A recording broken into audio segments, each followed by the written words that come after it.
So-called experts love to pontificate on the amount of ammunition preppers should stockpile. Some say 500 rounds per gun, others say 1,000, still others scoff and say those numbers are child's play. This video looks at real-world data to cut through the BS and determine what a smart investment in ammo really looks like. There are 4 primary rationales used for stockpiling ammunition: self-defense, hunting, militia activities, and perhaps the worst idea ever, using ammo for barter. First, self-defense.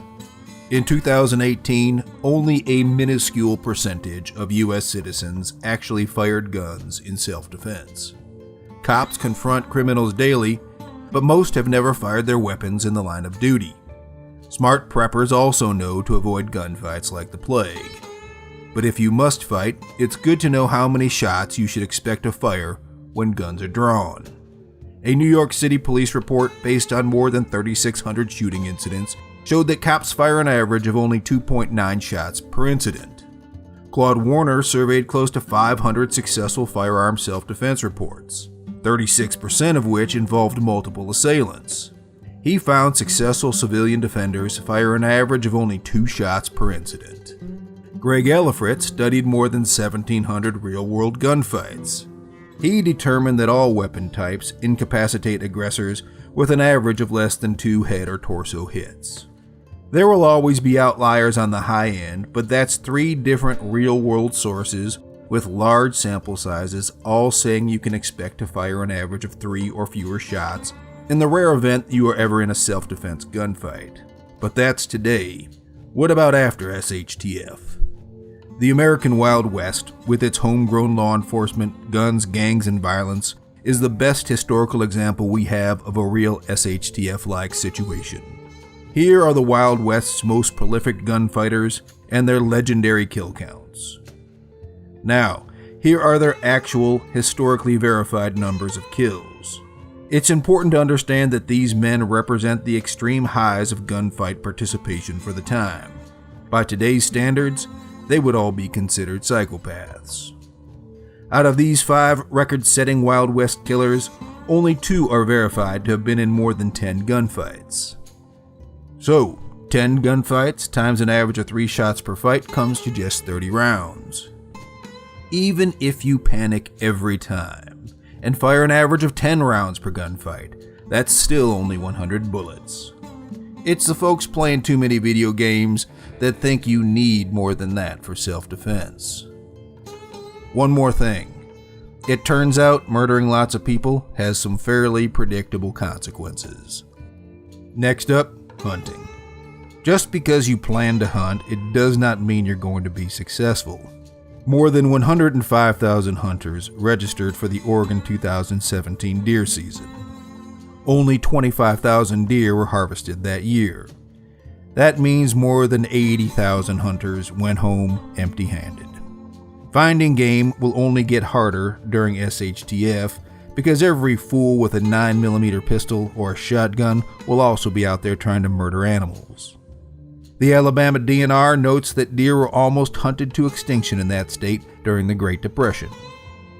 Given these stats, you don't really want to rely on gun hunting as your sole source of protein. Trapping, fishing, and raising livestock are much more reliable and don't consume non-renewable resources. But let's imagine there is game available and you are luckier or more skilled than 75% of hunters. The next question is, how many deer can you expect to harvest? The Ohio DNR did a study on successful hunters. They found that only 27% bagged more than 1 deer, and less than 1% bagged more than 5. 5 deer, by the way, can be turned into close to 1,000 meals. Now, good hunters know 5 shots are required to harvest the first deer of the season, 4 to zero their weapon, and 1 to kill the animal. This means that the most elite deer hunters will fire about 10 rounds per season. The vast majority of folks will fire 4 to 6. If the SHTF scenario lasts 30 years, you wouldn't need much more than 300 hunting cartridges. A hunting strategy based on small game like rabbits would require obvious adjustments. If you are prepping for an event that lasts longer than 30 years, it would be wise to invest in hunting technologies with naturally renewable ammunition, like bows or blowguns. Remember, humans somehow managed to survive for hundreds of thousands of years before firearms were invented. Next, militia actions. Let's be clear. Fighting a personally funded militia war against an invading modern military force is an absolute dead-end strategy. The government's resources and equipment will always be vastly superior to whatever you can scrape together as a civilian. The notion that a civilian AR-15 and a 200-round combat load can blaze a path to victory against a modern military force is nothing but a glorious fantasy. In 2018, Afghan militia fighters managed to kill only 14 of the 8,475 U.S. troops stationed there. Of those 14, just 6 soldiers were killed by small arms fire. 6. That means, despite firing hundreds of thousands of rounds, militia riflemen only managed to kill a pathetic 0.0007% of the military force occupying their country. The fact that modern military forces are equipped with level 4 body armor is a key reason for the spectacular failure of militia riflemen. This protection is specifically designed to stop 5.56 and 7.62 rounds. Considering the state of the modern battlefield, it wouldn't matter if you hoarded 1 million rounds of AR-15 ammo. Those munitions are simply not effective against today's soldiers. You might as well stockpile spitballs. If your survival is important to you, armor is a much smarter investment than ammunition. Sniping is the one potentially effective militia rifle strategy. The greatest sniper of all time is Simu Haya. Finnish military records show that he tallied 259 sniper kills against the Russians during the Winter War of 1939.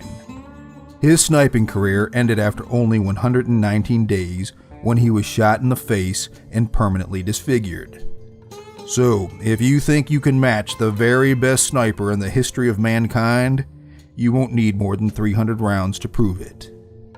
Finally, some people stockpile ammo thinking they will use it to barter with. This is a terrible idea. Bartering with ammo will primarily attract 2 types of customers.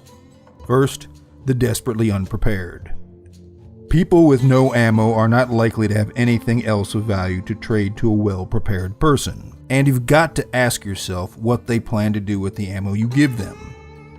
Do you really want to top off the magazines of all the random desperate souls who wander through your community? Common sense dictates that you should never barter away something that can be used to kill you. That brings up the second group, the dangerous. These folks will be looking for ammo because they use a lot of it. That means they're likely criminals or those prone to violence. Bartering out ammo to them is about as smart as setting up a free-range rattlesnake ranch next to a daycare center. The worst part of bartering ammo is that it is a bright, shining advertisement to criminals saying that you are the one who has exactly what they want most. That's not a theory. The Bureau of Alcohol, Tobacco, and Firearms says thieves often see gun dealers as easy targets. Their data shows gun store thefts are rising, and the smash and grab techniques are growing more bold. These fellas didn't let anything stop them from getting what they wanted. During SHTF, will you have the security to stop a raid like this? They were in and out in 30 seconds. Why would you invite this kind of trouble when the world is already awash with chaos? Finally, if you think through the problem of paying soldiers and guards, you will understand why no one in history has ever used ammunition as currency. So, how much ammo should you stockpile? That answer is easy. Stockpile as much as you want to. Just don't get fooled into buying more than you really need.